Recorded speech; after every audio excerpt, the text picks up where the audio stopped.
কেউ? হ্যাঁ, নবুয়তি কত সালে? পঞ্চম সালে। হ্যাঁ, নবুয়তি পঞ্চম বছর ওনারা আবিসিনিয়াতে, বর্তমানে যেটা ইথিওপিয়া বা ইরিত্রিয়া, সেখানে সাহাবারা হিজরতে গিয়েছিলেন।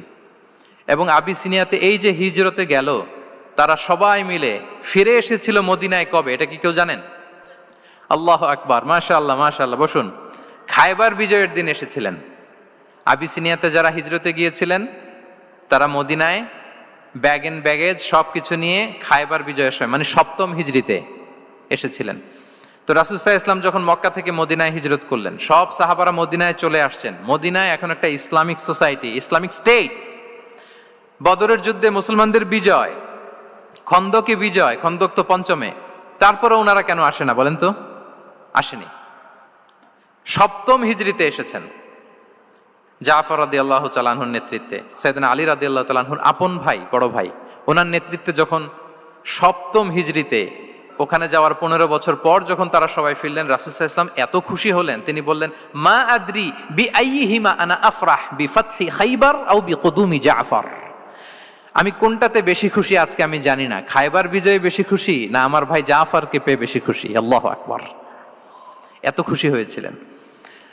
তো এখন এমনি তো মনে প্রশ্ন জাগে যে রাসূল সাল্লাল্লাহু আলাইহি ওয়াসাল্লাম যখন মদিনায় চলে আসলেন, কোরআনের আয়াতগুলো নাজিল হয়, সালাত ফরজ হলো, যাকাত আসলো, সব হলো, একটার পর একটা হচ্ছে, ইসলামিক স্টেট, তো ওনারাই কেন আবিসিনিয়াতে পড়ে আছেন? প্রশ্ন জাগে না? ওই সময় একটা ক্রাইসিস মোমেন্ট ছিল, তখন ওনারা গিয়েছিল আবিসিনিয়াতে, কিন্তু আসে না কেন? ওনারা এসেছেন সপ্তম হিজরিতে। এর কারণ আবিসিনিয়ায় কিছু মুসলিমদেরকে রেখে দেওয়া, এটা রাসূলুল্লাহ সাল্লাল্লাহু আলাইহি ওয়াসাল্লামের প্ল্যান বি ছিল। কি ছিল? Plan B.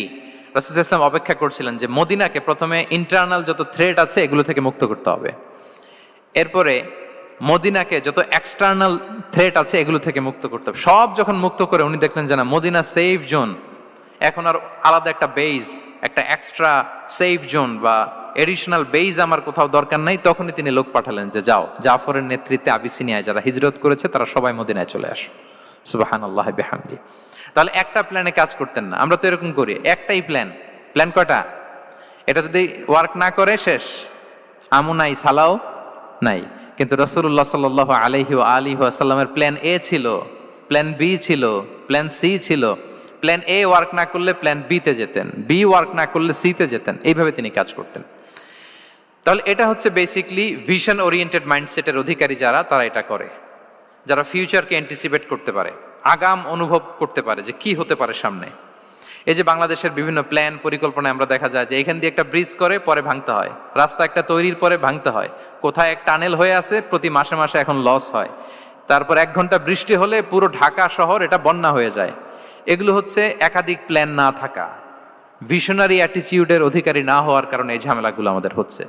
তো প্রফেটিক সিরার এই প্রফেটিক মাইন্ডসেট থেকে আমাদের নেয়ার বিষয় হচ্ছে এটা, যে আমাদেরকে ভিশনারি অ্যাটিটিউডের হতে হবে। রাসূল সাল্লাল্লাহু আলাইহি ওয়াসাল্লাম ভিশন ওরিয়েন্টেড মেন্টালিটির ছিলেন। আগাম, আজ থেকে 50 বছর পরে বাংলাদেশে কি ক্রাইসিস হতে পারে, আজ থেকে ঠিক 100 বছর পরে বাংলাদেশে কি হতে পারে, ওই রোডম্যাপকে সামনে রেখে আমাদেরকে প্ল্যান করতে হবে। এটাকে বলে ভিশন ওরিয়েন্টেড মাইন্ডসেটের অধিকারী হওয়া। 3 নাম্বার হচ্ছে উইজডম ড্রিভেন মাইন্ডসেট। উইজডম মানে হচ্ছে প্রজ্ঞা। প্রজ্ঞা কি? জ্ঞান আর কমন সেন্স দুইটা একসাথে হইলে ওইটারে প্রজ্ঞা বলে। When the knowledge and common sense join together, it reflects as wisdom. আপনার জ্ঞান এবং আপনার কমন সেন্স একসাথে হইলে ওইটা উইজডম হয়ে যায়। রাসূল সাল্লাল্লাহু আলাইহি ওয়াসাল্লাম ছিলেন প্রজ্ঞায় সমৃদ্ধ এক মননের অধিকারী। ওনার সব কিছুতেই প্রজ্ঞা ছিল। উইজডম ইন গিভিং অ্যাডভাইস, উপদেশ দেওয়ার সময় ছিল। উইজডম ইন পলিসি মেকিং এর সময় সেখানে প্রজ্ঞা ছিল। Wisdom in action, strategic plan, কোনো স্ট্র্যাটেজিক প্ল্যানের ক্ষেত্রে প্রজ্ঞা ছিল। রাসূল সাল্লাল্লাহু আলাইহি ওয়াসাল্লাম একই প্রশ্নের উত্তর এক একজনকে এক একভাবে দিতেন। অনেক সাহাবারা জিজ্ঞেস করতেন যে রাসূলুল্লাহ, একই প্রশ্ন, একে বললেন এইটা, ওরে বললেন ওইটা, ওরে বললেন আরেকটা, এটা কেন? তো রাসূল সাল্লাল্লাহু আলাইহি ওয়াসাল্লাম বললেন যে আমি জানি ওর কিসে ঘাটতি, আমি জানি ওর কি প্রয়োজন, আমি জানি ওকে কোন নাসিহাটা দিলে কাজ করবে, ফলে এক একজনকে আমি এক একভাবে ক্লারিফাই করেছি। আল্লাহু আকবার। This is called wisdom. আচ্ছা, উইজডম, রাসূল সাল্লাল্লাহু আলাইহি ওয়াসাল্লাম যে উইজডম ড্রিভেন মাইন্ডসেটের অধিকারী ছিলেন, এটার কয়েকটা এক্সাম্পল আমরা সিরাত থেকে দেখি। মক্কা বিজয় হয়েছে কত হিজরিতে? অষ্টম হিজরিতে যখন মক্কা বিজয় হলো, তখন রাসূল সাল্লাল্লাহু আলাইহি ওয়াসাল্লাম আম্মাজান আয়েশার সাথে গল্প করছিলেন আর বলছিলেন, আয়েশা, লাউলা হাদাসাতু আহদি কওমিকা বিল কুফরি লানাকাতুল কাবাতা ওয়ালা জাআলতুহা আলা আসাসি ইব্রাহিম। আয়েশা, তোমার এই মক্কাবাসী, তোমার এলাকার লোকজন যদি একটা কেওস সৃষ্টি না করতো, তাহলে কাবার যে আসল শেপ, আমি ওই আসল শেপে এটাকে ফেরত নিতাম, কিন্তু নিতে গেলে এখন একটা ঝামেলা বাঁধবে, এজন্য নিব না। ব্যাপারটা হচ্ছে, আমরা এখন যে কাবাটাকে দেখি এটা হচ্ছে স্কয়ার আকৃতির। স্কয়ার মানে কি? বর্গাকৃতি, তাই তো? বর্তমান কাবা কোন আকৃতির বলেন তো? একটা বড় কিউবের সাইজ না? দূর থেকে দেখলে মনে হয় একটা বড় কিউবের সাইজ, কিউবের আকৃতি মানে স্কয়ার, চতুর্ভুজ। কিন্তু সাইয়েদানা ইব্রাহিম আলাইহিস সালাম যে কাবা নির্মাণ করেছিলেন, এটা কিন্তু এরকম কিউব ছিল না, ওটা ছিল রেক্ট্যাঙ্গেল। রেক্ট্যাঙ্গেল ছিল, মানে আয়তাকৃতির ছিল, এরকম লম্বা। এই যে এই টেবিলটা যেরকম, টেবিলের যে শেপ এরকম ছিল, এরকম লম্বা কাবাঘর ছিল আয়তাকৃতির। কিন্তু এখন এটা কমে স্কয়ার আকৃতির হয়ে গেছে। এর কারণটা কি? কাবা একবার ওখানে অগ্নিকাণ্ড ঘটার কারণে ধ্বংস হয়েছিল, ফলে কাবাকে আবার রিনোভেশন করা লেগেছিল, পুনর্নির্মাণ।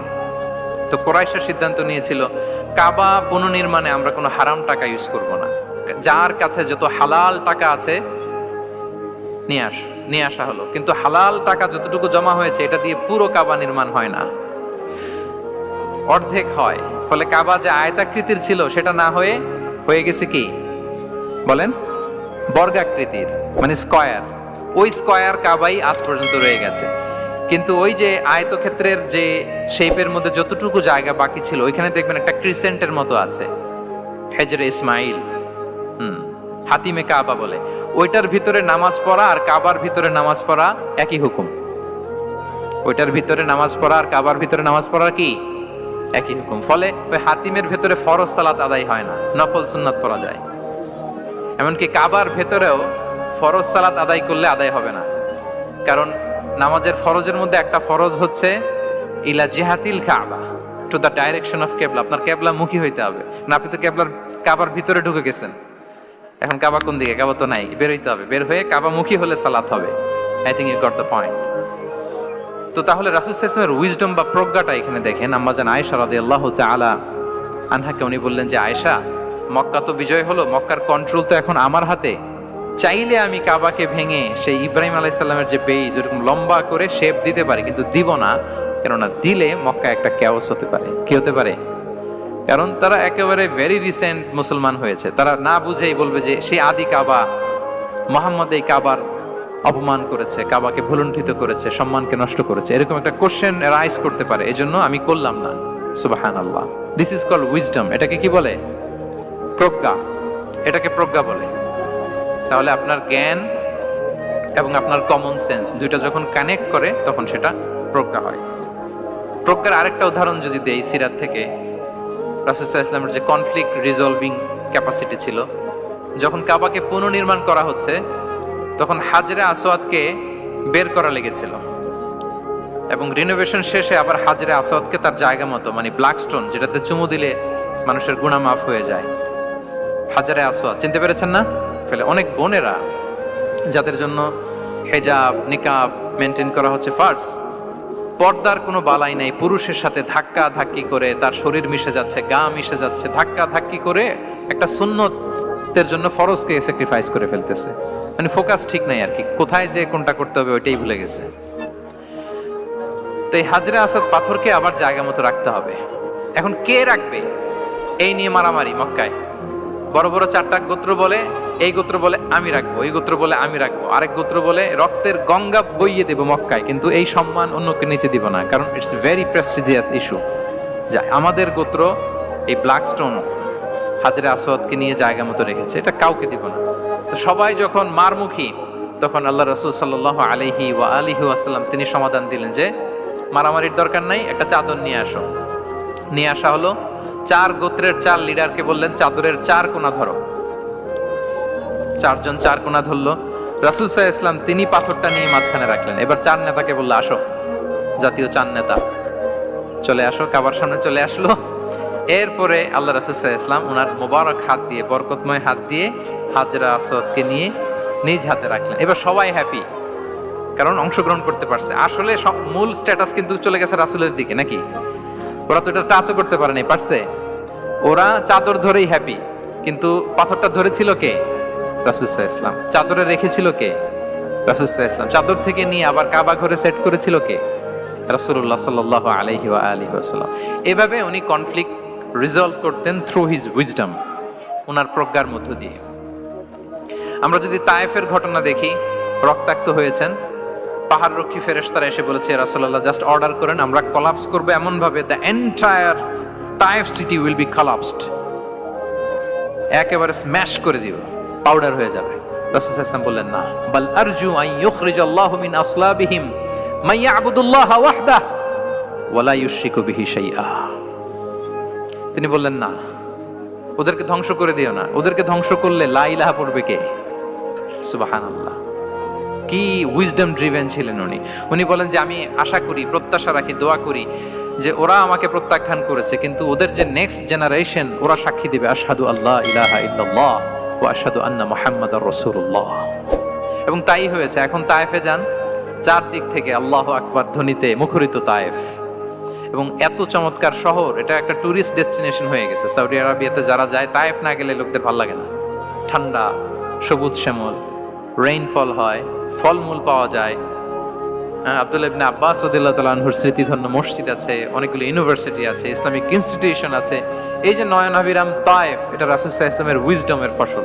ওই দিন যদি রাগের চোটে বলতো যে হ্যাঁ দাও, স্ম্যাশ করে দাও, তাইলে এই যে যারা শাহাদা পড়েছে, নও মুসলিম হয়েছে, এটা কিন্তু হতো না। তাহলে এটা হচ্ছে রাসূল সাল্লাল্লাহু আলাইহি ওয়াসাল্লামের প্রজ্ঞার একটা উদাহরণ। আর একটা উদাহরণে যাই।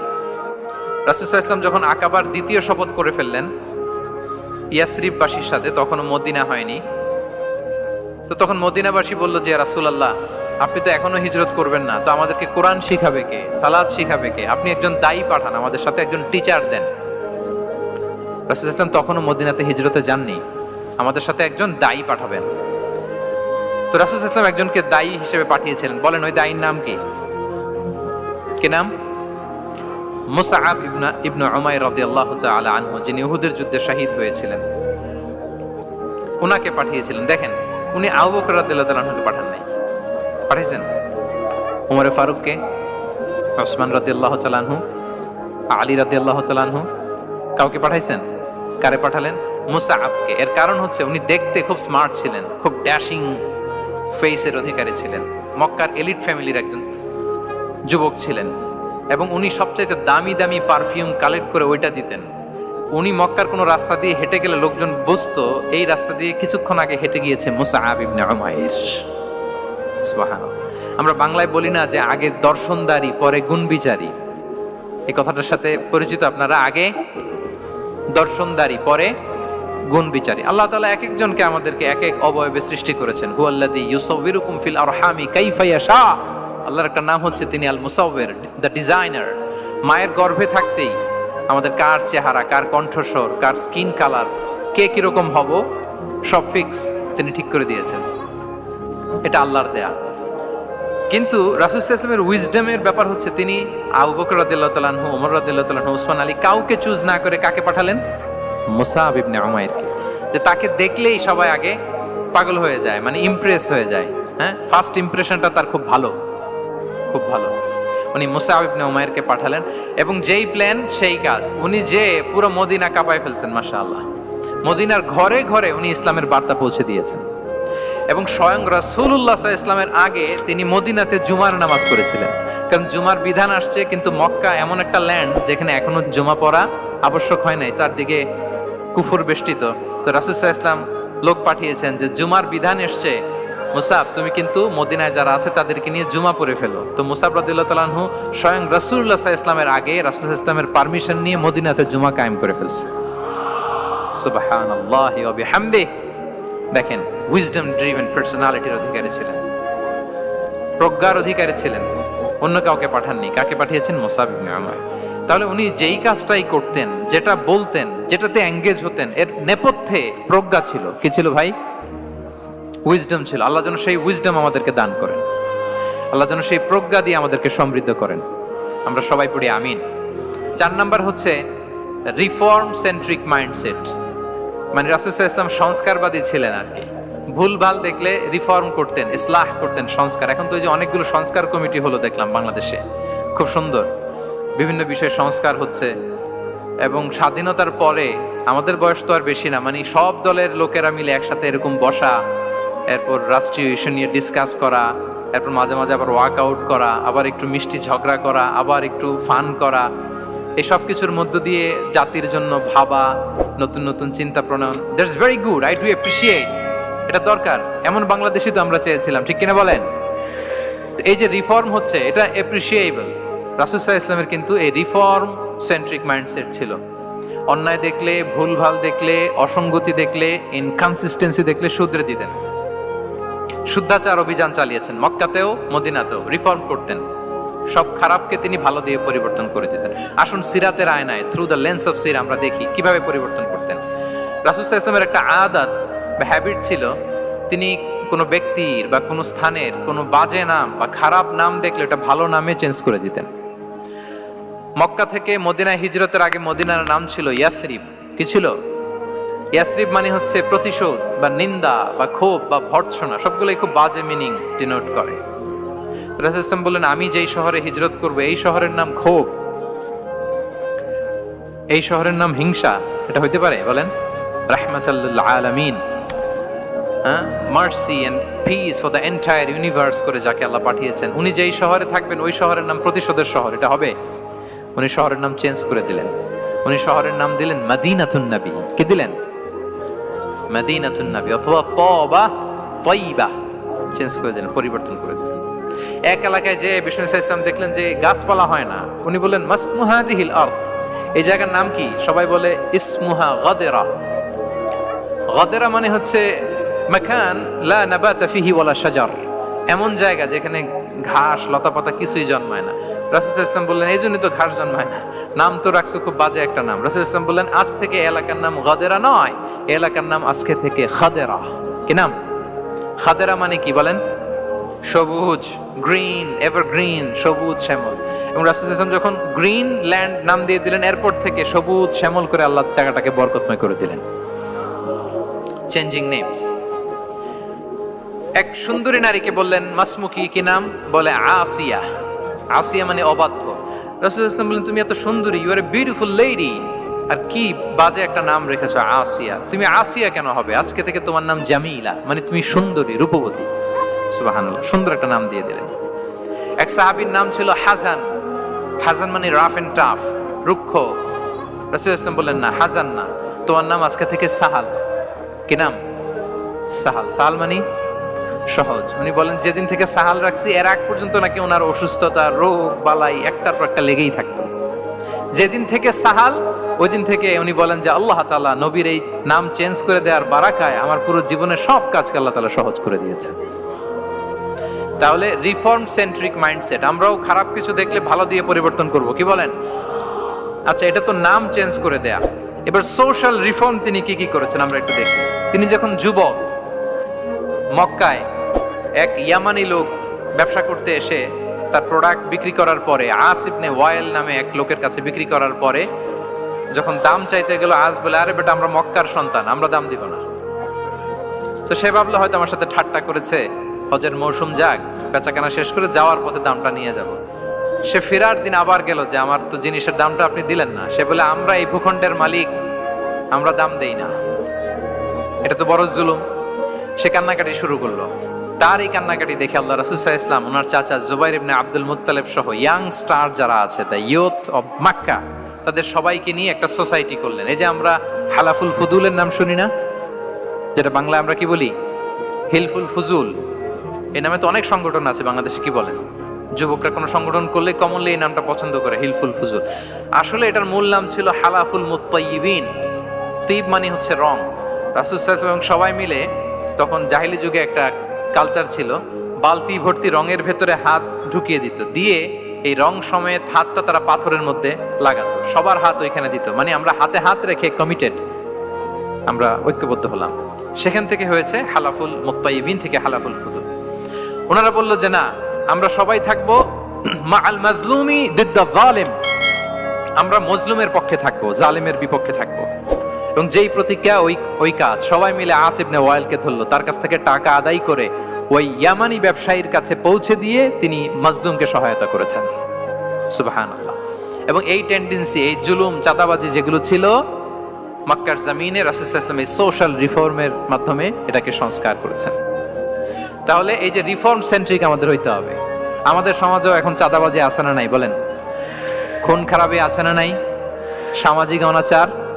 তাহলে ঐক্যবদ্ধ হইতে হবে আমাদেরকে রিফর্মের জন্য। যুবক যারা আমরা আছি, যাদেরকে আল্লাহ আমাদের বলার সুযোগ দিয়েছে, লেখার সুযোগ দিয়েছে, ফিল্ডে কাজের সুযোগ দিয়েছে, আমরা সবসময় মাজলুমের পক্ষে থাকবো, আমরা সবসময় জালেমের বিপক্ষে থাকবো। আমাদের নীরবতা আর আমাদের নিশ্চুপ থাকাই জালিমদেরকে আরো বড় বড় জালিম বানিয়েছে। এজন্য নাহনু মাআল মাজলুম দিদ্দা যালিম, এটা হচ্ছে আমাদের স্লোগান। আমরা কাদের সাথে? মাজলুমের সাথে। আওয়াজ করে বলেন, কার সাথে? ইত্তাকু দাওয়াতাল মাজলুম।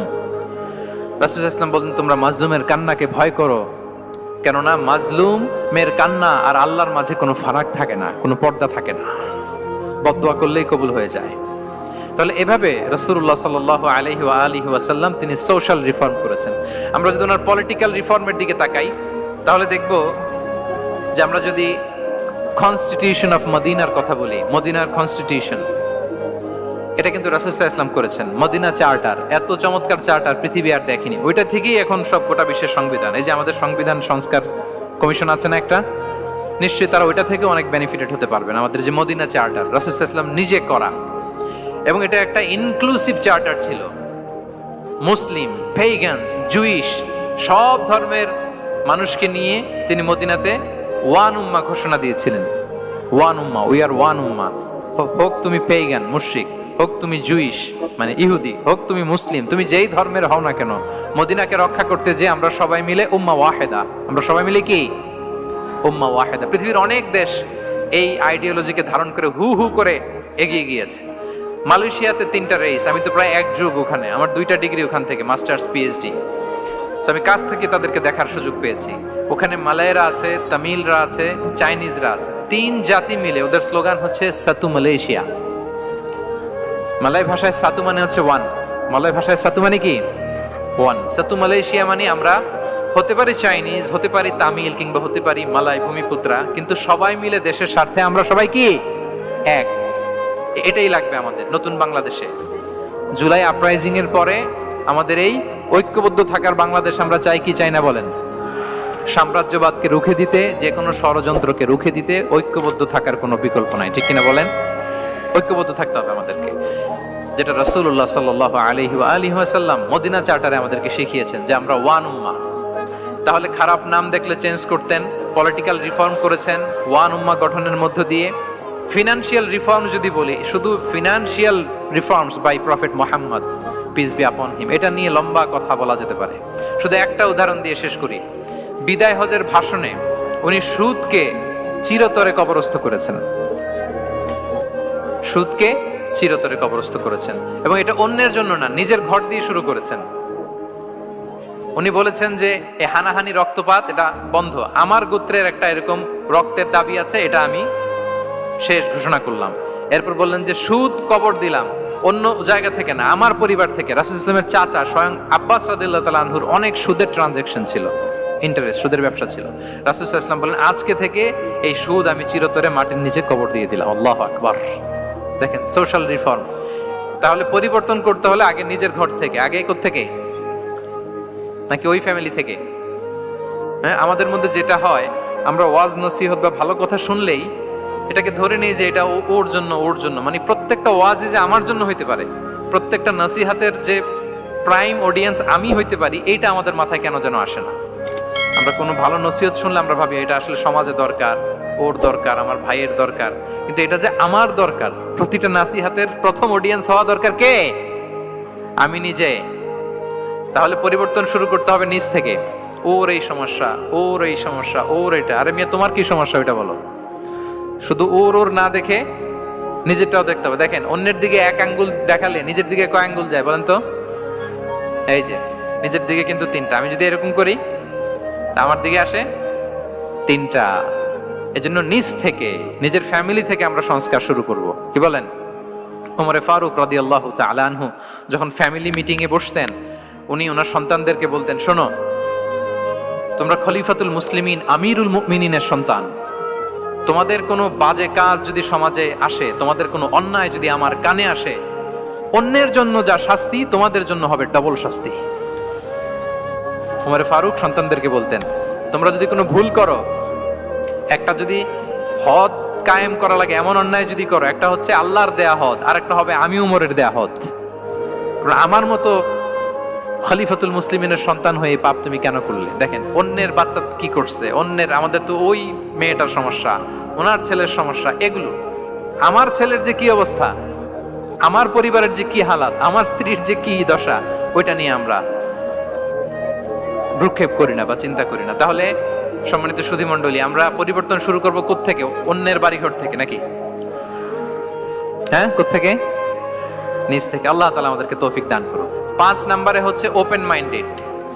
আমার প্রিয় নবী বলেন ওপেন মাইন্ডেড ছিলেন না ন্যারো মাইন্ডেড? সবাই বলবেন, গ্যালারির সবাই আওয়াজ করে, তিনি ওপেন মাইন্ডেড না ন্যারো মাইন্ডেড ছিলেন? রাসূলুল্লাহ সাল্লাল্লাহু আলাইহি ওয়া আলিহি ওয়াসাল্লাম ওপেন মাইন্ডেড ছিলেন। যে কেউ ওনাকে অ্যাপ্রোচ করতেন পারতেন easily, he was very approachable.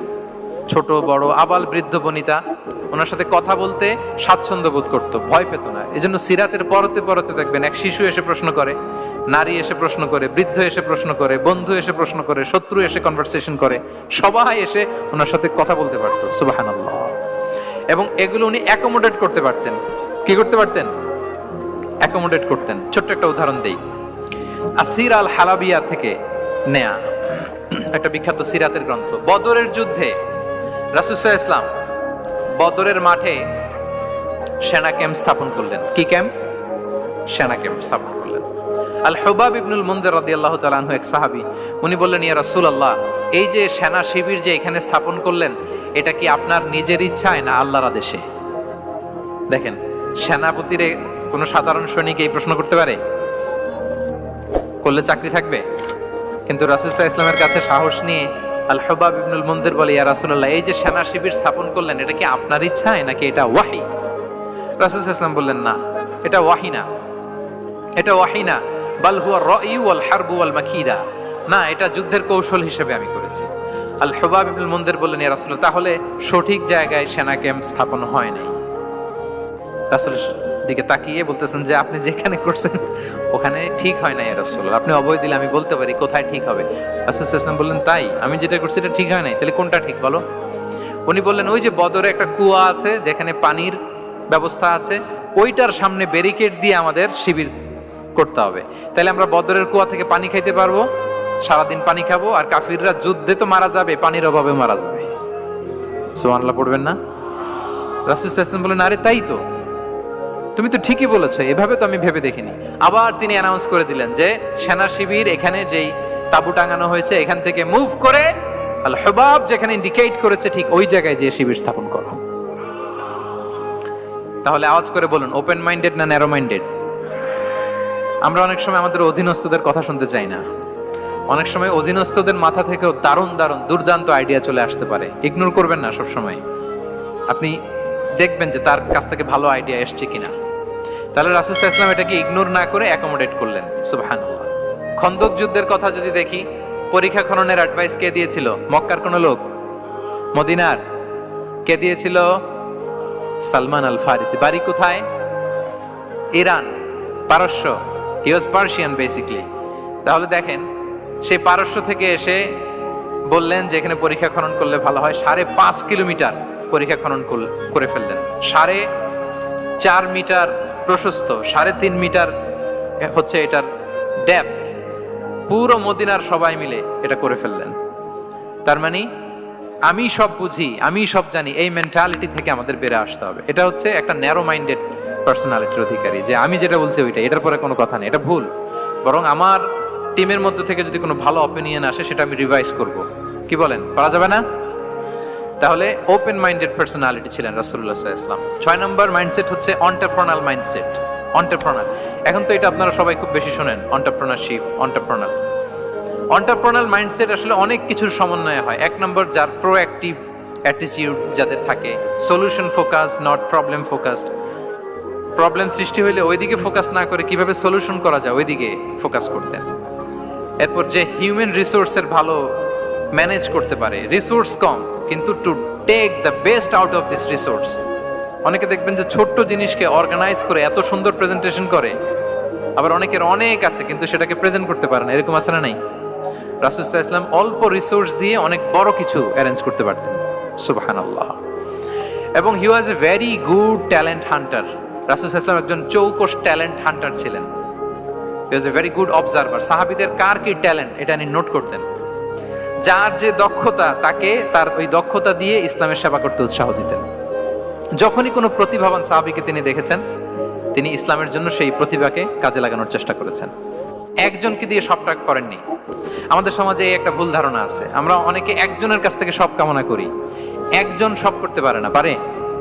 যারা পারেও কোনোটাই ভালোভাবে পারে না, সব পারে একটু একটু পারে। তো রাসূল সাল্লাল্লাহু আলাইহি ওয়াসাল্লাম ট্যালেন্ট হান্টার ছিলেন, যার যেখানে ট্যালেন্ট তাকে ওই কাজে লাগাতেন। বলেন তো খালিদ বিন ওয়ালিদ রাদিয়াল্লাহু তাআলা আনহুকে আল্লাহ রাসূল সাল্লাল্লাহু আলাইহি ওয়াসাল্লাম কি কাজে লাগিয়েছিলেন? অনেক পরে ইসলাম ধর্ম গ্রহণ করেছেন, কিন্তু যুদ্ধের অভিযানে পাঠিয়েছেন এবং পরবর্তীতে তিনি সেনা প্রধান হয়েছিলেন মুসলিম ব্যাটালিয়নের। কারণ উনি ওয়ার স্ট্র্যাটেজি জানতেন। ওনার আক্রমণের কারণে তো উহুদের প্রান্তরে মুসলিমরা প্রায় নাস্তানাবুদ হওয়ার অবস্থা, তাই না? অনেক পরে আল্লাহ তাআলা ওনাকে ইসলামের জন্য কবুল করলেন। তাহলে উনি ওয়ার স্ট্র্যাটেজি জানতেন, ফলে রাসূল সাল্লাল্লাহু আলাইহি ওয়াসাল্লাম ওনাকে যুদ্ধের জন্য কাজে লাগিয়েছেন। তাহলে সবাইকে একটা দিলে হবে না, প্যারাসিটামল 3 বেলা সবার জন্য হবে নাকি যার যে রোগ সে অনুযায়ী প্রেসক্রিপশন? হ্যাঁ, খালিদ বিন ওয়ালিদ রাদিয়াল্লাহু তাআলা আনহু তিনি সমরবিদ ছিলেন, রণকৌশলী। ওনাকে বানিয়েছেন সেনাপ্রধান। আওয়াজ করে বলুন, কি প্রধান? উনি সেনাপ্রধান হয়েছিলেন। আচ্ছা, আপনারা হাসান বিন সাবিত রাদিয়াল্লাহু তাআলা আনহুর নাম শুনেছেন নিশ্চয়ই। ওনাকেও তো যুদ্ধের ময়দানে পাঠিয়েছেন না? ওনারা পাঠিয়েছেন। ওনারা দিয়ে কি করছেন বলেন? কবিতা লিখতেন। ওনার কাব্য প্রতিভা ছিল। উনি বেসিক্যালি যুদ্ধ করতে জানতেন না, এজন্য রাসূল ইসলাম যুদ্ধে ওনাকে পাঠাতেন না। বিভিন্ন যুদ্ধে ওনাকে না পাঠিয়ে নারীদেরকে, মদিনার নারী শিশু ভালনারেবলস যারা আছে তাদেরকে দেখভাল করার জন্য মদিনায় উনি রেখে যেতেন, কারণ আল্লাহ তাআলা ওনাকে কাব্য প্রতিভা দিয়েছিলেন। ওনার এক এক কবিতা পড়লে গায়ের লোম খাড়া হয়ে যায়। You will have goosebumps, literally আপনার গায়ের পশম দাঁড়িয়ে যাবে। এবং উনি ওনার কবিতা দিয়ে মুসলিমদেরকে, সাহাবীদেরকে উজ্জীবিত করতেন। মসজিদে নববীতে আল্লাহ রাসূল সাল্লাল্লাহু আলাইহি ওয়াসাল্লাম ওনার মিম্বারের পাশে শুধু হাসান বিন সাবিত রাদিয়াল্লাহু তাআলা আনহুর জন্য আলাদা একটা মিম্বার বানিয়েছিলেন, যে হাসান তুমি ওখানে উঠে কবিতা লিখে আমার সাহাবাদেরকে উজ্জীবিত করবে জিহাদের জন্য। আল্লাহু আকবার। তাহলে একজনকে সেনাপ্রধান, আরেকজনকে জাতীয় কবি, আরেকজনকে হাসান বিন সাবিত রাদিয়াল্লাহু তাআলা আনহু কি বানালেন? জাতীয় কবি বানালেন।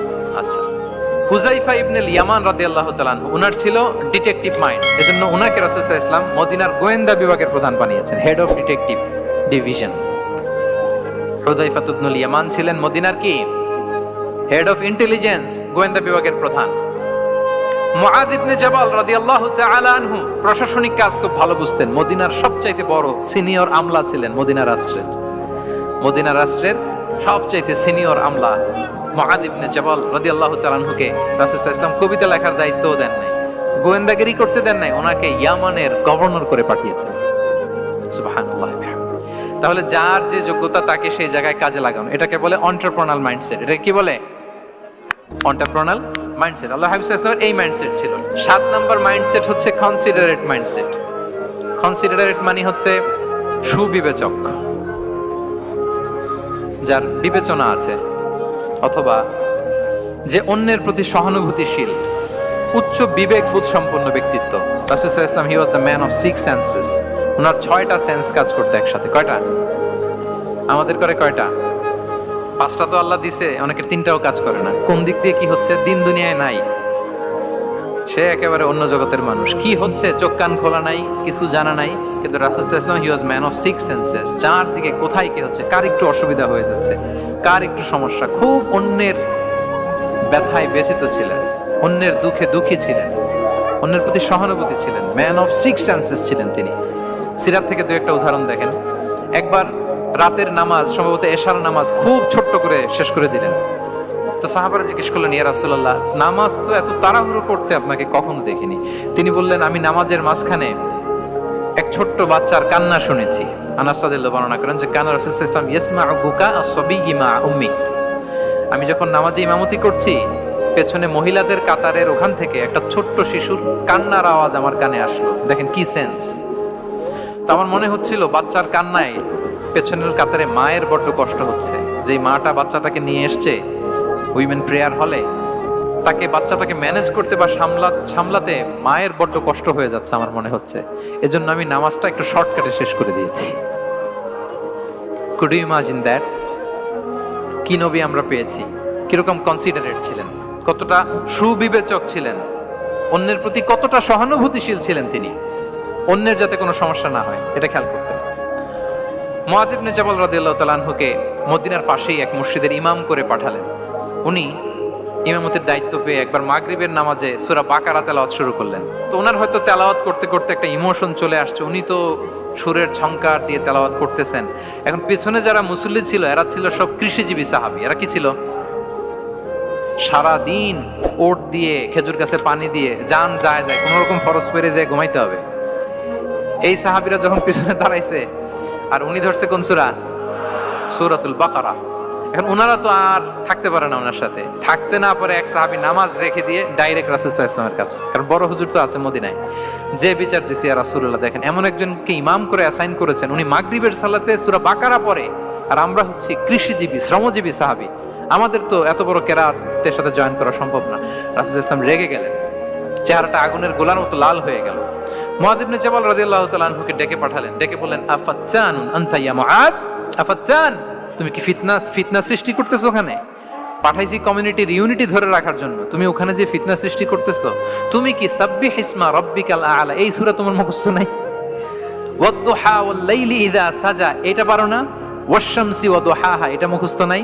তো তুমি কেন এই সূরাগুলো দিয়ে নামাজ পড়াও না? কেন পড়াও না?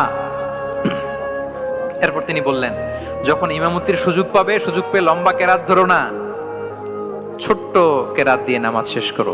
কেননা তোমার পেছনে বয়স্করা আছে, মুরব্বীরা আছে, অসুস্থরা আছে। জাল হাজা, তার একটা জরুরি কাজ পড়ছিল, যাচ্ছিল, হঠাৎ মাগরিবের আজান, ভাবলো রাস্তার পাশে যেহেতু আজান দিছে নামাজটা পড়ে নেই, নামাজে ঢুইকা দেখছে আপনি সূরা বাকারা ধরছেন, তো বেচারা কি কাজ করবে না কি করবে? আর তার তো নিয়ত ছিল ফরজ নামাজটা পড়ি যে বাস ধরবো, এখন আপনি ধরছেন কোন সূরা? বাকারা। দেখেন রাসূল সাল্লাল্লাহু আলাইহি ওয়াসাল্লাম বললেন, যখন ইমামতির চান্স পাবে ছোট সূরা পড়বে, আর যখন তুমি একা পড়বে ফালিউতাউবিল মাশা, যত লম্বা করতে মনে চায় করো, রুকু করো লম্বা, সিজদা করো লম্বা, কেরাত করো লম্বা।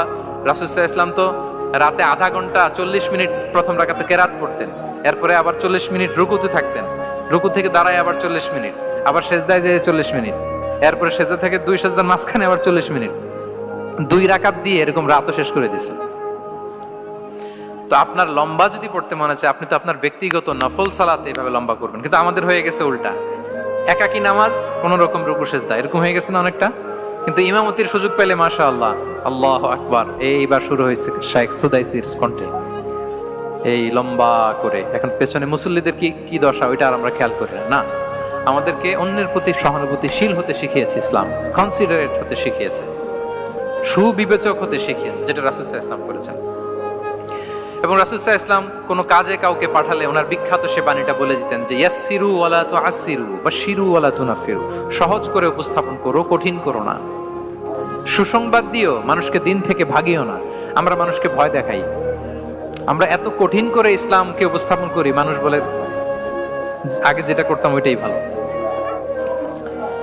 তো আমরা যেন দিনকে কঠিন না করি, আমাদের কোনো অ্যাটিটিউডের কারণে যেন মানুষ ইসলাম থেকে ভেগে না যায়। আরেকটা উদাহরণ দেখুন, একবার মাগরিবের কিংবা এশার নামাজে রাসূল সাল্লাল্লাহু আলাইহি ওয়াসাল্লাম লম্বা সেজদা দিলেন। এত লম্বা সেজদা তিনি কখনো দেন না। নামাজ শেষে সাহাবারা জিজ্ঞেস করলেন, ইয়া রাসূলুল্লাহ, আপনি কি নামাজের মাঝখানে অসুস্থ হয়ে গেলেন নাকি? অথবা কোরআনের আয়াত নাজিল হলো নাকি, ওহী নাজিল হলো নাকি? রাসূল সাল্লাল্লাহু আলাইহি ওয়াসাল্লাম বললেন, কুল্লু যালিকা লাম ইয়াকুন ওয়ালাকিন নাবনি ইরতাহালানি ওয়া কারিহতু আন উআজ্জিলাহু হাত্তা ইয়াকদিয়া হাজাতাহ। বললেন না, অসুস্থ হই নাই, ওহীও নাজিল হই নাই। আমি যখন সেজদায় গিয়েছি, আমার 2 ছোট নাতি হাসান হোসেন আমার কাঁধের উপরে চেপে বসেছে। যতক্ষণ না ওরা খেলা শেষ না করে নিচে নেমেছে, আমি সেজদায় লুটিয়েছিলাম, নেমেছে এরপরে মাথা উঠিয়েছি। আমার মাথা উঠানোর কারণে ওদের খেলার একটু ডিস্টার্ব হবে, এজন্য আমি আর সেজদা থেকে মাথা উঠাই নাই। দেখেন, নাতির খেলার যেন ডিস্টার্ব না হয়। পেছনের মহিলা সারির এক বোনের নামাজের সমস্যা হচ্ছে, এগুলো উনি খেয়াল করতেন, ছোট্ট ছোট্ট বিষয়গুলো উনি খেয়াল করতেন। এটাকে বলে কনসিডারেট মাইন্ডসেট। কি বলে? তাহলে আমরা অন্যের প্রতি যেন সহানুভূতিশীল হই, নাকি শুধু নিজেরটাই দেখবো? অন্যেরটা দেখার দরকার আছে না নাই বলেন? 8 নাম্বার হচ্ছে ট্রান্সপারেন্সি। ট্রান্সপারেন্সি মানে হচ্ছে স্বচ্ছতা। ওনার জীবনের চাইতে, ওনার বায়োগ্রাফির চাইতে স্বচ্ছ বায়োগ্রাফি আপনি পাবেন না। No public and private divideation, and in the long history of time no one's life has been recorded more transparently than the life of Prophet Muhammad sallallahu alaihi wasallam. রাসূল সাল্লাল্লাহু আলাইহি ওয়াসাল্লামের চেয়ে বেশি পৃথিবীতে এমন সেকেন্ড কোন পারসন আপনি দেখাতে পারবেন না যার জীবনের সবকিছু রেকর্ডেড। সবকিছু রেকর্ডেড। এরকম আছে? ঘরে কি করেছেন, বাইরে কি করেছেন, স্ত্রীর সাথে কি করেছেন, বন্ধুর সাথে কি করেছেন, সাহাবাদের সাথে কি করেছেন, শত্রুর সাথে কি করেছেন, অল আর রেকর্ডেড। সব এন্ড ক্রিস্টাল ক্লিয়ার, একেবারে স্বচ্ছ পানির মতো, স্ফটিক কাচের মতো ক্লিয়ার, ট্রান্সপারেন্ট। ওনার সব কাজে উনি স্বচ্ছতা বজায় রাখতে চাইতেন। কতটা স্বচ্ছ ছিলেন একটা মজার ঘটনা শোনায় আপনাদেরকে। সহিহ বুখারীতে এসেছে, রমাদানের শেষ 10 দিন, দ্য লাস্ট 10 days অফ রমাদানে তিনি ইতিকাফ করতেন। ইতিকাফ অবস্থায় স্ত্রীরা এসে রাতে দেখা করে যেত, জরুরি কথা আলাপ থাকলে সেরে যেত। একবার রাতে সফিয়া বিনতে হুয়াই ইবনে আখতাব রাদিয়াল্লাহু তাআলা আনহা আসলেন, ওনার স্ত্রী। কথা হলো এবার ওনাকে একটু এগিয়ে দিবেন। মসজিদ থেকে রাসূল সাল্লাল্লাহু আলাইহি ওয়াসাল্লাম বারান্দার দিকে পাশ দিয়ে আসলেন এগিয়ে দেওয়ার জন্য। ইন দ্য মিন টাইম হঠাৎ দুইজন আনসারী সাহাবী পাশ দিয়ে হেঁটে যাচ্ছেন। রাসূল সাল্লাল্লাহু আলাইহি ওয়াসাল্লাম আম্মাজানকে বিদায় দিবেন এখানে। হঠাৎ করে তিনি আওয়াজ করে বললেন, আলা রিসলিকুমা, এই দাঁড়াও। ওই সাহাবী দুইজন রাসূল সাল্লাল্লাহু আলাইহি ওয়াসাল্লামের সাথে কে এটা টের পায় নাই, বুঝতে পারে নাই। বোরকায় আবৃত কোন এক নারী দেখে রাসূল আর ওই নারীকে দেখে তারা আরো দ্রুত গতিতে হাঁটতে শুরু করে দিয়েছে, আমরা চলে যাই এখান থেকে।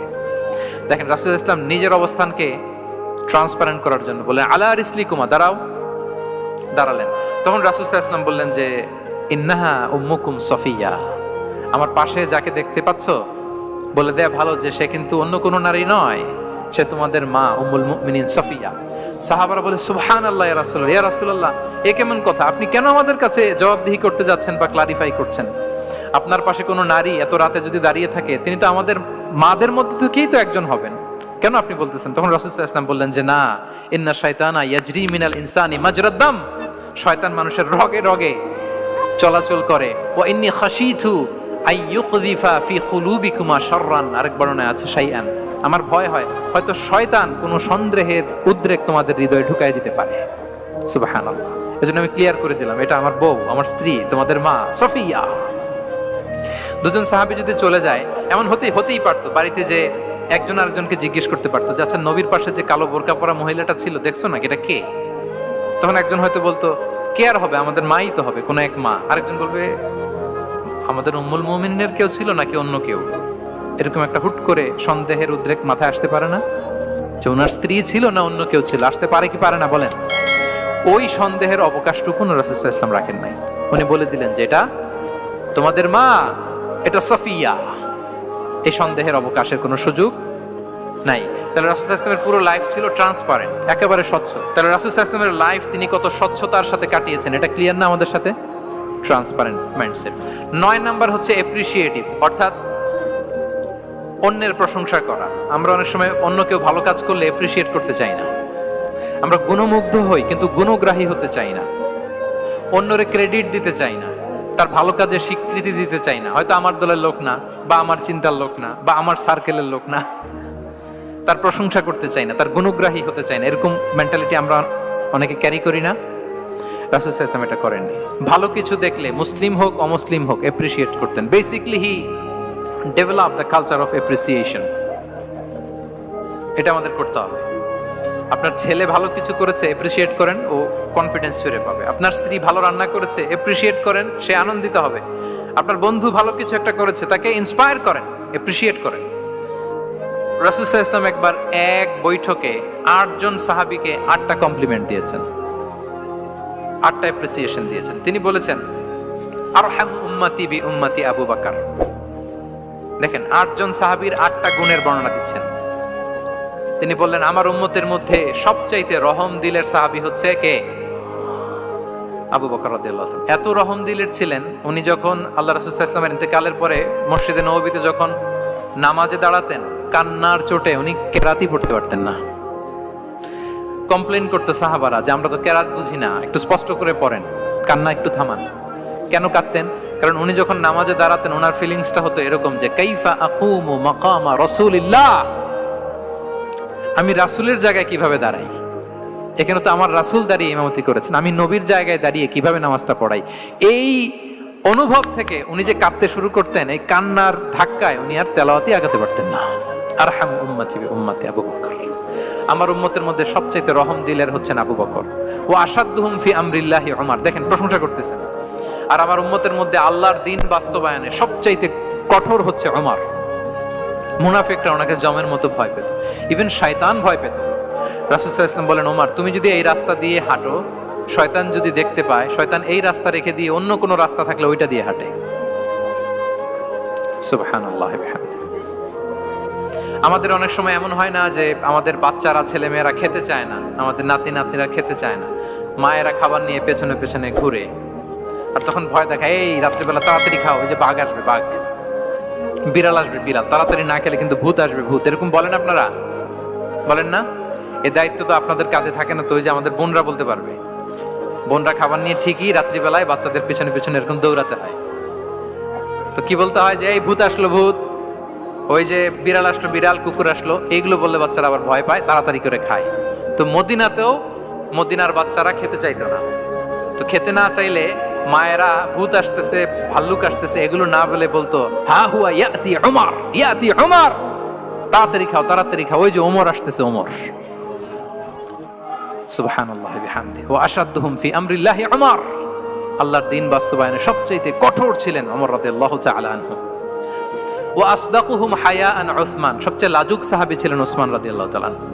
শুধু অর্থ বলে যাই। ওয়া আকরাউহুম লিকিতাবিল্লাহি উবাই ইবনে কাব, সবচেয়ে কোরআনের ভালো কিরাত পড়তে পারতেন উবাই ইবনে কাব। আফরাদুহুম যায়েদ ইবনে সাবিত, উত্তরাধিকার বন্টনের নীতিমালা ফারায়েজের জ্ঞান ছিল যায়েদ ইবনে সাবিত রাদিয়াল্লাহু তাআলা। ওয়া আ'লামুহুম বিল হালালি ওয়াল হারামি মুআদ ইবনে জাবাল, এই উম্মতের হালাল হারামের স্পেশালিস্ট সাহাবী হচ্ছেন মুআদ ইবনে জাবাল।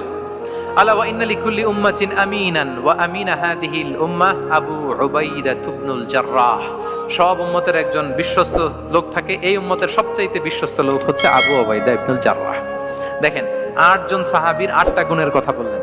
আচ্ছা, রাসূল সাল্লাল্লাহু আলাইহি ওয়াসাল্লাম যখন সাহাবীদের প্রশংসা করেছেন, ওই সাহাবীদের কেমন লেগেছে বলেন তো? ফিলিংসটা ভালো লেগেছে না?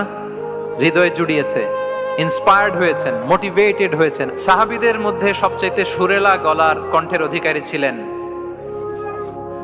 আবু মুসা আল-আশআরী রাদিয়াল্লাহু তাআলা। তো রাসূল সাল্লাল্লাহু আলাইহি ওয়াসাল্লাম একবার রাত্রিবেলা তার বাসার পাশ দিয়ে যাচ্ছিলেন, দীর্ঘ সময় ওনার কণ্ঠের তেলাওয়াত শুনলেন। পরের দিন সকালে বললেন যে আবু মুসা, তুমি তো চমৎকার গলায় তেলাওয়াত করো। আবু মুসা বলে, ইয়া রাসূলুল্লাহ, আমি তো কোনোদিন আপনার সামনে দাঁড়িয়ে তেলাওয়াত করি না, আপনি কি করে জানলেন? রাসূল সাল্লাল্লাহু আলাইহি ওয়াসাল্লাম বললেন, গত রাতে তুমি যখন তেলাওয়াত করছিলে, আমি তোমার ঘরের পাশ দিয়ে যাচ্ছিলাম, আমি মনোযোগ দিয়ে শুনেছি। আবু মুসা বলে, ইয়া রাসূলুল্লাহ, আপনি আমার তেলাওয়াত শুনতেছেন, ওইটা জানলে তো আমি ফজর পর্যন্ত তেলাওয়াত চালিয়ে যেতাম, হাত্তাল ফাজর আমি তেলাওয়াত চালিয়ে যেতাম ইয়া রাসূলুল্লাহ। আল্লাহ রাসূল সাল্লাল্লাহু আলাইহি ওয়াসাল্লাম তখন বললেন, লাকাদ উতিতা মিজমারান মিন মাজামিরি আলি দাউদ, হে আবু মুসা, দাউদ আলাইহিস সালামের গলায় আল্লাহ তাআলা যেমনি সুরের ঝংকার দিয়েছেন, এই উম্মতের মধ্যে তোমার গলায় আল্লাহ সেই সুরের লহরী ঢেলে দিয়েছে। বলেন এই অ্যাপ্রিসিয়েশন যখন রাসূলের মুখ থেকে পাইলো কেমন লাগবে ওনার? এখানে ধরেন আপনি কেউ হাফেজে কোরআন শেখ সুদাইস যদি বলে যে মাশাআল্লাহ মাশাআল্লাহ আনতা কারিউল কুররা, আপনাকে যদি এটা বলে কেমন লাগবে আপনার? হ্যাঁ, সারা দুনিয়া তো এটা বলে বেড়াবেন যে শেখ সুদাইস আমার রেসিটেশনের প্রশংসা করেছে, খাবার ইমাম আমার প্রশংসা অ্যাপ্রিসিয়েট করেছে। আর স্বয়ং রাসূলুল্লাহ সাল্লাল্লাহু আলাইহি ওয়াসাল্লাম যখন বলে তোমার গলায় আল্লাহ সুরের ঝংকার ঢেলে দিয়েছে, তখন ওনার কেমন লেগেছে? এজন্য আপনার ছেলে মেয়ে স্ত্রী বন্ধু আপনার সার্কেলের কেউ কোনো ভালো কাজ করলে কৃপণতা করবেন না, অ্যাপ্রিসিয়েট করুন। রাসূল সাল্লাল্লাহু আলাইহি ওয়াসাল্লাম অ্যাপ্রিসিয়েশন আমাদেরকে শিখিয়েছেন। ইভেন মুখাইরিক নামে এক ইহুদি ছিল, মদিনার সব ইহুদিরা বিট্রে করেছে, কিন্তু এই মুখাইরিক নামে এক ইহুদি উহুদের যুদ্ধে মুসলিমদের পক্ষে লড়াই করে নিহত হয়েছে। সে তার কথা রেখেছে। মুসলিম সাহাবীদের শহীদদের লাশের সাথে যখন এই ইহুদি তার লাশও আনা হলো, রাসূল সাল্লাল্লাহু আলাইহি ওয়াসাল্লাম তার দিকে তাকায় বললেন, মুখাইরিক খায়রু ইয়াহুদ, Mukhayriq is the best among Jewish. তিনি বললেন মুখাইরিক, এই পৃথিবীতে যত ইহুদি আছে এখানকার ইহুদিদের মধ্যে মুখাইরিক হচ্ছে সবচেয়ে শ্রেষ্ঠ ইহুদি। দেখেন মুখাইরিক কোন ধর্মের ছিলেন? মুসলিম নাকি? কোন ধর্মের? ইহুদি হওয়ার পরেও তাকে এপ্রিসিয়েশন করতে রাসূল সাল্লাল্লাহু আলাইহি ওয়াসাল্লাম ভুলেন নাই। তাহলে আমরা যেন এপ্রিসিয়েটিভ মাইন্ডসেটের অধিকারী হই। 10 নম্বরে হচ্ছে ফ্লেক্সিবল, মানে কোনো বিষয়ে খুব অনড় হয়ে থাকা, এটা রাসূল সাল্লাল্লাহু আলাইহি ওয়াসাল্লাম ছিলেন না, ফ্লেক্সিবল ছিলেন। আমরা অনেক সময় বলি না যে ভাই আপনি কি 9টায় আসতে পারবেন না 10টায়, বলে আমি ফ্লেক্সিবল উইথ দিস, মানে যেটা বলবেন আমার সমস্যা, এরকম ইজি গোয়িং ছিলেন উনি, গো ধরে থাকতেন না, যে কোনো পরিস্থিতিকে সামলে নিতেন। ফ্লেক্সিবল হচ্ছে যে কোনো পরিবেশ পরিস্থিতির সাথে নিজেকে মানিয়ে নেওয়া, খাপ খাওয়া, নিজেকে সামলে নেওয়া, সলিউশন বের করে ফেলা, এটা রাসূল সাল্লাল্লাহু আলাইহি ওয়াসাল্লামের ছিল, এটাকে বলে ফ্লেক্সিবল মাইন্ডসেট। নাজরানের 60 জন খ্রিস্টান পাদ্রী এসেছিল মদিনায় দেখা করতে। এখন এত মানুষকে সম্মানিত মেহমান উনি কোথায় বসতে দিবেন, পরামর্শ করলেন কোথায় বসতে দেওয়া যায়। এক সাহাবী বলে আমার কাছে কিছু খেজুর পাতা আছে, ওটা বিছায়া একটা জায়গা করি ওখানে বসি। রাসূল সাল্লাল্লাহু আলাইহি ওয়াসাল্লাম বললেন না, দামি মেহমান, এটা হয়। আরেকজন বলে বিকেল বেলায় তো সূর্য পড়ে যাবে, পাহাড়ের ছায়ায় উহুদ পাহাড়ের ওই পাশে যেয়ে বসি। রাসূল সাল্লাল্লাহু আলাইহি ওয়াসাল্লাম বললেন না, এটাও তো হয় না। বলতে বলতে ওই 60 জন পাদ্রী চলেই আসছেন এই মানে বিদেশি মেহমান, ফরেন ডেলিগেশন। কি করবেন? রাসূল সাল্লাল্লাহু আলাইহি ওয়াসাল্লাম 60 জনকে মসজিদে নববীর ভেতরে নিয়ে বসালেন, মসজিদে নববীর ভেতরে বসালেন। এবং সিরাত ইবনে ইসহাকে এসেছে যে তখন ওদের আবার ইবাদতের সময় হয়েছে, রাসূল সাল্লাল্লাহু আলাইহি ওয়াসাল্লাম তাদেরকে ইবাদতেরও সুযোগ দিয়েছেন। তাদের কিবলা পূর্ব দিকে, তারা পূর্ব দিকে হয়ে 60 জন ওখানে ইবাদত করেছে, তাদের ধর্ম রীতি অনুযায়ী সালাত আদায় করছে। দেখেন কতটা ফ্লেক্সিবল ছিলেন রাসূল সাল্লাল্লাহু আলাইহি ওয়াসাল্লাম। ফজরের সালাতের পরে ঘরে ঢুকেই আম্মাজান আয়েশাকে জিজ্ঞেস করতেন কোনো খাবার আছে? আম্মাজান আয়েশা যদি বলতেন আছে, তিনি সেটা খেতেন। কোনদিন যদি বলতেন না ইয়া রাসূলুল্লাহ ঘরে তো খাবার নাই, তখন রাসূল সাল্লাল্লাহু আলাইহি ওয়াসাল্লাম বলতেন ফা ইন্নী সাইম, অসুবিধা নাই, খাবার যেহেতু নাই আমি রোজা রেখে দিলাম। কত ইজি গোয়িং। আচ্ছা আমরা হলে কি করতাম বলেন তো? ফজরের পরে ঘরে গেছেন আপনি, বড় সাহেব না, এবার যাওয়ার পরে জিজ্ঞেস করছেন কি আছে খাবার দাও, যদি বলে ঘরে কিছু নাই, কি বলবেন দেখি, কয়েকটা উত্তর আসুক। হ্যাঁ, খবর আছে? এই তো যদি আমরা আলহামদুলিল্লাহ বলি, that is called easy going and flexible mindset. এটাই হওয়া উচিত। খাবার থাকলে খেতেন, না থাকলে বলতেন okay I am fasting, it's not a big deal, ফা ইন্নী সাইম, যেহেতু নাই কি আর করবো, আমি রোজা রেখে দিলাম। এরকম ইজি গোয়িং ছিলেন। দেখেন his life was so simple but so special, Muhammad সাল্লাল্লাহু আলাইহি ওয়াসাল্লাম। তাহলে ফ্লেক্সিবল ছিলেন। 11 নাম্বার হচ্ছে অপটিমিস্টিক মাইন্ডসেটের অধিকারী ছিলেন। অপটিমিস্টিক, পেসিমিস্টিক ছিলেন না, মানে ইতিবাচক চিন্তা করতেন সবসময়। কি চিন্তা করতেন? আপনি আজকের এই হল রুমের কিছু ভুল ধরতে পারবেন না, যদি বলে যে কয়েকটা ভুল ধরেন, বলবেন যে এই সমস্যা, সাউন্ডের সমস্যা, ওইদিকে এটা নাই, ওইদিকে এটা নাই, এটা হচ্ছে ভুল। আপনি পেসিমিস্টিকটা ধরলেন। এবার যদি বলা হয় আজকের এই প্রোগ্রামের কয়েকটা পজিটিভ দিক বলেন, তখন আপনি কিন্তু কয়েকটা পয়েন্ট বের করতে পারবেন যে এটা ছিল একটা ইতিবাচক দিক, এই প্রোগ্রামের এটা ছিল একটা পজিটিভ দিক। তো রাসূল সাল্লাল্লাহু আলাইহি ওয়াসাল্লাম ওই পজিটিভ দিকগুলোতে ফোকাস করতেন। হ্যাঁ, come back positive, not go back negative. রাসূল সাল্লাল্লাহু আলাইহি ওয়াসাল্লামের কাছে এসে যদি কেউ বলতে ইয়া রাসূলুল্লাহ আমি খুব অসুস্থ, রাসূল সাল্লাল্লাহু আলাইহি ওয়াসাল্লাম বলতেন লা বাসা আলাইকা তুহুরুন ইনশাআল্লাহ। ইয়া রাসূলুল্লাহ আমি অসুস্থ, রাসূল সাল্লাল্লাহু আলাইহি ওয়াসাল্লাম বলতেন আরে don't worry, it will cleanse up you from your sins if Allah wish, ইনশাআল্লাহ এতে তোমার যে গুনাহ টুনা আছে, পাপ আছে, এই পাপগুলোকে আল্লাহ তাআলা এই অসুস্থতা দিয়ে মোচন করে দিচ্ছেন। পড়েন সুবহানাল্লাহ। তাহলে আপনি অসুস্থতার মধ্যে একটু হালকা হলেন না, যে জ্বরে ভুগতেছি কিন্তু এই জ্বরে নাকি আমার গুনাহ মাফ হয়ে যায়, পেটের ব্যথায় আক্রান্ত, মাথা ব্যথায় আক্রান্ত, কিন্তু এটাতে নাকি আল্লাহ আমার পাপ মোচন করে দেয়, তাহলে একটু ভালো লাগবে না? তাহলে দেখেন একটা কঠিন পরিবেশকে রাসূল সাল্লাল্লাহু আলাইহি ওয়াসাল্লাম করতেন। সহজ করতেন। অসুস্থ শুনলেই লা বাস তুহুরুন ইনশাআল্লাহ, আর কিছু হবে না, আল্লাহ তোমার গুনাহ মাফ করে দিচ্ছে। অসুস্থ ব্যক্তি দেখলেই মাথায় হাত দিয়ে দোয়া করতেন আল্লাহুম্মা রাব্বান নাস আযহিবিল বাস ইশফি আনতাশ শাফি লা শিফাআ ইল্লা শিফাউক শিফাআন লা ইগাদিরু সাকামা। উজ্জীবিত হয়ে যেত অসুস্থ ব্যক্তি। আমরা কি করি? কাউকে অসুস্থ দেখলে, রোগাক্রান্ত দেখলে, ওই রোগে সবচাইতে কষ্ট পেয়ে যে মারা গেছে তার ঘটনা বলা শুরু করি, যে হায় রে ভাই আপনার ক্যান্সার, আমার এক খালা ছিল ক্যান্সারের 4th স্টেজে চলে গেছিল, 14টা কেমো দেয়া লাগছে, এই যে ফিরিস্তি একেবারে ওনার দাফন কাফন পর্যন্ত। এখন বলেন ওই লোক যাও সুস্থ ছিল, এখন আর সুস্থ থাকবে?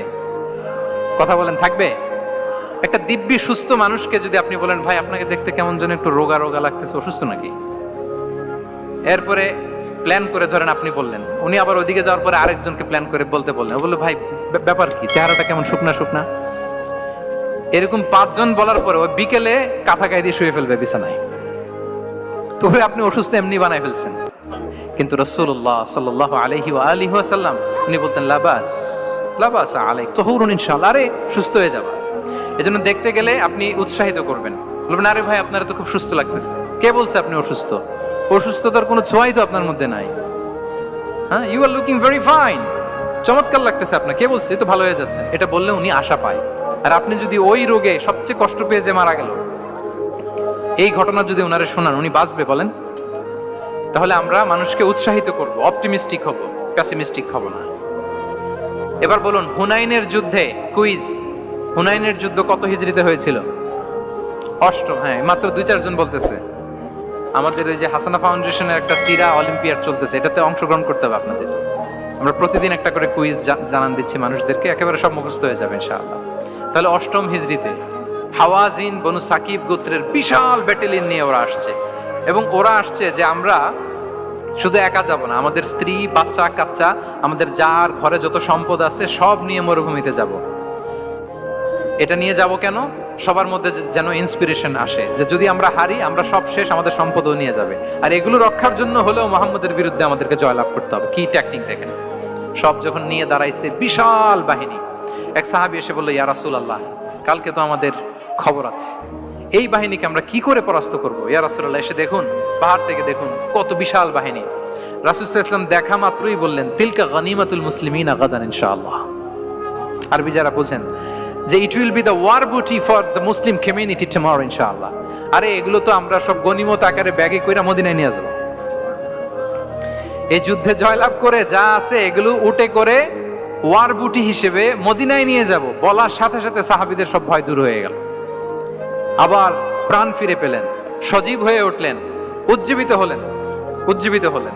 তাহলে আমরা অপটিমিস্টিক হব, আমরা ইতিবাচক চিন্তা করব। এবং ইসলাম আল্লাহ তাআলার ব্যাপারেও আমাদেরকে ইতিবাচক ধারণা রাখতে উৎসাহিত করে। হাদিসে কুদসিতে আল্লাহ বলেন, আনা ইনদা যান্নি আবিদি বি, আমার বান্দার নিকট আমি তেমন, আমার বান্দা আমার ব্যাপারে ঠিক যেমন ধারণা করে। আপনি যদি ধারণা করেন আল্লাহ দয়ালু, ঠিক আল্লাহ তাআলাকে দয়ালু পাবেন। এখন বলেন, আল্লাহর ব্যাপারে কার ধারণা কেমন? আল্লাহ তাআলা খুব প্রতিশোধ পরায়ণ না? প্রচন্ড রাগী, আমাদের সবাইকে জাহান্নামে দেওয়ার জন্য বসে আছেন না? তাহলে কি ধারণা বলেন তো? তিনি দয়াময়, তিনি মেহেরবান, তিনি আমাদেরকে অবশ্যই ক্ষমা করবেন। এই বিশ্বাস আল্লাহর প্রতি আমাদের সবার আছে তো? এই বিশ্বাস যদি থাকে, ঠিকই আল্লাহ তাআলাকে রহমান রাহিম হিসেবেই আপনি পাবেন। লাস্ট হচ্ছে রেজিলিয়েন্ট। শেষ, I am going to conclude my speech today. Resilient হচ্ছে যাকে থামানো যায় না, আনস্টপেবল। সংকট কাটিয়ে ঘুরে দাঁড়ানোর সামর্থ্য যার থাকে তাকে বলে রেজিলিয়েন্ট। লেগে থাকার মানসিকতা, টিকে থাকার যোগ্যতা, সহজে হার না মানার যে অ্যাটিটিউড, এটাকে বলে রেজিলিয়েন্ট মাইন্ডসেট। রাসূল সাল্লাল্লাহু আলাইহি ওয়াসাল্লামকে আল্লাহ তাআলা এই মাইন্ডসেট দিয়েছিলেন। ওনাকে হারাইতে পারছে কেউ? জীবনের সাথে এটা সেট করে নেন যে আমি কখনো হারি না, আমি হয় জিতি নয় শিখি। আমি কখনো হয় জিতি নয় শিখি। এই মাইন্ডসেট যদি গ্রো করেন, আপনার হারাইতে পারবে কেউ? পারবে না। রাসূল সাল্লাল্লাহু আলাইহি ওয়াসাল্লাম, he was unstoppable, having unbelievable সাবর। ধৈর্যের পাহাড় নিয়ে, আনস্টপেবল অ্যাটিটিউড নিয়ে তিনি শুধু সামনে গিয়েছেন, পেছনে যান নাই কখনো। সীমাহীন কষ্ট আর সংগ্রামের মধ্য দিয়ে গিয়েছেন, থামাতে পারে নাই ওনাকে কেউ পারে নাই। ইয়াতিম হিসেবে জন্মগ্রহণ করলেন, পৃথিবীর আলো দেখবার আগে বাবাকে হারালেন, ছোট বয়সে মাকে হারালেন, পরে দাদাকে হারালেন, এরপর চাচাকে হারালেন। শিয়াবে আবি তালেবে জেল খেটেছেন 3 বছর।